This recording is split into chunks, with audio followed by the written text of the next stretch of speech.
Dear students, आज इस video में हम लोग देखेंगे, जहाँ तक पहले वुमेन्स एजुकेशन हम लोग पढ़ चुके हैं उसके आगे देखते हैं।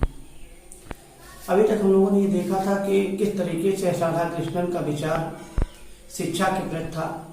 वो शिक्षा कैसी होनी चाहिए, कितनी विस्तार हो, कितनी गहराई हो, शिक्षा का प्रकार कैसा हो, और जो शिक्षा में स्कूलों कॉलेजों में दी जाती है, इंस्टीट्यूशन में दी जाती है, वो शिक्षा किस प्रकार की होनी चाहिए, शिक्षा विहीन व्यक्ति किस प्रकार का होता है, ऐसे तमाम विचार लेखक के द्वारा व्यक्त किया जा रहा है। आज हम लोग उसके आगे देखते हैं। We have heard that the chief purpose of education is not merely acquiring of skill or information, but the initiation into the higher life. We have heard, हम लोग सुन चुके हैं, that the chief purpose of education, कि शिक्षा का मुख्य उद्देश्य is not merely acquiring of skill, केवल स्किल या कुशलता प्राप्त करना ही नहीं है। यानी हम लोग सुन चुके हैं कि शिक्षा का मुख्य उद्देश्य केवल कुशलता प्राप्त करना या और उस कुशल कार्य से केवल आय प्राप्त करना ये नहीं है, और अथवा इंफॉर्मेशन अथवा जानकारी या ज्ञान प्राप्त करना, but the initiation into a higher life, बल्कि उच्च जीवन में प्रवेश है। यानी शिक्षा का प्रमुख उद्देश्य केवल ज्ञान प्राप्त करना और कुशलता प्राप्त करना नहीं है, बल्कि उच्च जीवन से परिचय है। श्रेष्ठ जीवन से हमें शिक्षा परिचय कराती है, हमारा पहचान कराती है, यानी श्रेष्ठ जीवन में हम प्रवेश कर जाते हैं। इनिशिएशन इनटू ए वर्ल्ड, यानी एक ऐसे संसार में प्रवेश which transcends the world of space and time, जो समय और स्थान से एकदम परे होता है। यानी एक ऐसे क्षेत्र, एक ऐसे वर्ल्ड में प्रवेश जो समय और स्थान से बिल्कुल परे होता है। Though the latter inform the animates the former, यद्यपि हम जिस संसार में रहते हैं, इस संसार से हम पारलौकिक संसार का अध्ययन करते हैं, उसके विषय में जानकारी प्राप्त करते हैं। यानी ये जहां हम हैं वहां से पारलौकिक संसार के विषय में जानकारी प्राप्त करना भी शिक्षा का मुख्य उद्देश्य होता है। That has been the main purpose of education, जो शिक्षा का मेन या प्रमुख उद्देश्य रहा है। फॉर सम सेंचुरीज, कुछ शताब्दियों से, we neglected our women folk, हम लोगों ने नारी जाति का, यानी कुछ शताब्दियों से हम लोग निग्लेक्ट कर दिए, तिरस्कृत किए हैं नारी जातियों को, यानी नारी जाति का कुछ समय से तिरस्कार हुआ है। Our tradition however has been somewhat different,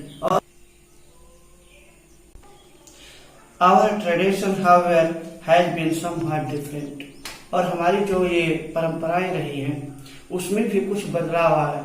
यानी पहले की जो परंपरा थी और आज की जो परंपरा है उसमें कुछ बदलाव हो गया है, कुछ ऐसे परिवर्तन हुए जिसके कारण हम लोग उसमें देखें कि जो नारी जाति का बहुत ज्यादा उसे नजरअंदाज किया गया, तिरस्कृत किया गया।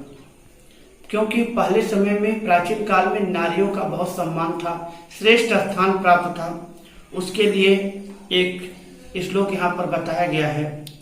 पुरा कल्पस नारी नाम मंदिरा वंदना निश्चिता अध्यापन्ना वंदकम गायत्री वैंतम तथा, यानी एक समय था जब प्राचीन काल में नारियों का उपनयन संस्कार होता था, उन्हें गायत्री मंत्र जाप करने का पूरा अधिकार प्राप्त था। वह जो है यानी श्रेष्ठ कामों में भाग लेती थी, लेकिन तमाम ऐसे परंपराएं आई जिसके कारण उनका यह अधिकार वंचित हो गया, वह इस अधिकार से वंचित हो गई, जिसके कारण हमारी परंपरा जब उनके अधिकार को कम कर दी तो जिसके कारण समाज में तमाम प्रकार के पतन हुए और समाज का जो है पतन हो गया, तमाम समस्याएं आ गई। इन एंशियंट टाइम्स, प्राचीन काल में, our women had the ceremony of upanayan, यानी प्राचीन काल में उनका उपनयन संस्कार होता था। यानी जो उपनयन संस्कार होता था वो यानी नारियों का उपनयन संस्कार होता था, परफॉर्म फॉर देम किया जाता था। They were entitled to the study of the Vedas, वह वेदों का अध्ययन की अधिकारी थी, वह वेदों का अध्ययन करती थी। They were also entitled to the enchanting of the Gayatri japa, और वह गायत्री मंत्र का जाप करती थी। जो ऊपर श्लोक लिखा गया उसी का ये इंग्लिश में अर्थ है, यानी वो गायत्री मंत्र का जाप करना, ये सब अधिकार उनके अंतर्गत था। all these things were open to our women, ये सब कुछ हमारे यहाँ नारियों के लिए खुला हुआ था, ये सब उनके लिए खुला था। But our civilisation became arrested, लेकिन हमारी सभ्यता जो थी वो अरेस्ट हो गई, जैसे संकीर्ण हो गई, वो कैद कर ली गई, कैद हो गई। And one main sign of that decay, और हमारी सभ्यता के क्षीण होने का जो प्रमुख जो पहचान है, प्रमुख कारण है of our civilisation is the subjection of women. जो वुमेन का सब्जेक्शन हुआ, उनकी पराधीनता हो गई, जब वो पराधीन हो गई, यानी उनके हाथ से तमाम अधिकार छीन लिए गए, पराधीनता जब से समाज में आया, धीरे धीरे सभ्यता का भी पतन होने लगा। यानी नारियों की पराधीनता हमारे सभ्यता के पतन का एक प्रमुख कारण रहा है, ऐसा राधा कृष्णन का मानना था।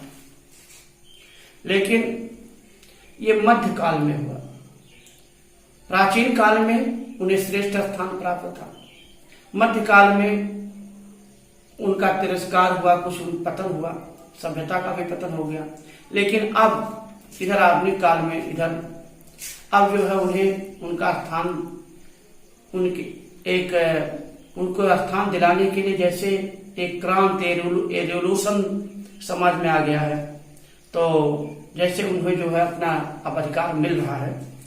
आफ्टर इंडिपेंडेंस, स्वतंत्रता के बाद, through the एक्सर्शंस of Mahatma Gandhi के प्रयास से, यानी जो उन्होंने इस नारी के उत्थान के लिए जो प्रयास किया, उनके प्रयास से ये रेवोल्यूशन हैज बीन इफेक्टेड।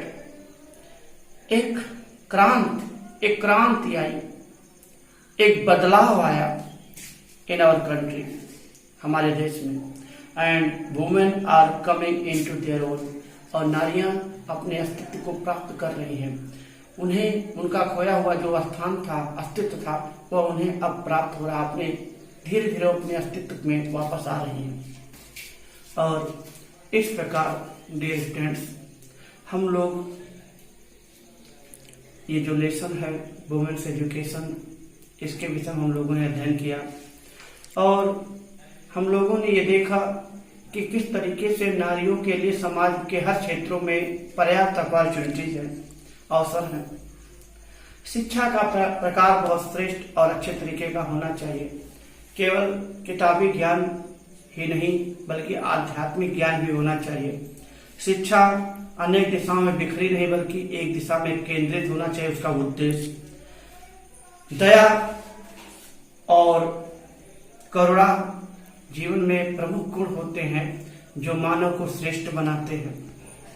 दान दया, दम दान दया, ये मानव जीवन के, मानव होने के प्रमुख लक्षण होते हैं। हमारे धर्म ग्रंथों का अध्ययन होना चाहिए। धर्म ग्रंथों में बहुत सी ऐसी चीजें लिखी गई हैं जो हमारे जीवन में एक आध्यात्मिक संचार कर सकती हैं। और इस प्रकार प्राचीन काल में नारियों को कितना श्रेष्ठ स्थान प्राप्त था, मध्यकाल में कुछ समस्याएं आई, लेकिन इस समय स्वतंत्रता के बाद काफी बदलाव आया और नारियां धीरे धीरे अपने मूल स्थान को, मूल अस्तित्व को, या जो उनका समाज में स्थान था वो उसे प्राप्त कर रही हैं। इसमें महात्मा गांधी का भी काफी योगदान रहा। और आज इस तरीके से ये लेसन समाप्त हुआ। अब हम लोग नेक्स्ट वीडियो में एक्सप्लेनेशन देखेंगे और जो इसके क्वेश्चन होंगे फिल इन द ब्लैंक। आपके बुक में जो फिल इन द ब्लैंक्स जितने भी हैं सब आप उसे रिवाइज कर लीजिएगा। जहां लेसन समाप्त होता है, लेसन के समाप्ति के बाद आप देख रहे होंगे पीछे फिल इन द ब्लैंक्स लिखा गया है। तो fill in the blanks in the following sentences with the suitable words or phrases given below in the sentence, given below the sentences. तो इस तरीके से जो विकल्प दिए गए उनमें से कोई एक विकल्प, जो उचित विकल्प भर करके हमें वाक्य को पूरा करना रहता है, या वाक्य कंप्लीट करना रहता है, या इस तरीके से जो खाली स्थान को भरना रहता है। तो इसे आप लोग विशेष रूप से देख लीजिएगा, क्योंकि ये आपके लिए बहुत जरूरी है। इस तरीके के क्वेश्चंस आपको मिल सकते हैं। पुनः हम आपको अगले वीडियो में एक्सप्लेनेशंस के विषय बताएंगे और फिल इन द ब्लैंक्स और अन्य जो क्वेश्चंस होगा वो बताया जाएगा। इस वीडियो में इतना ही। Thank you.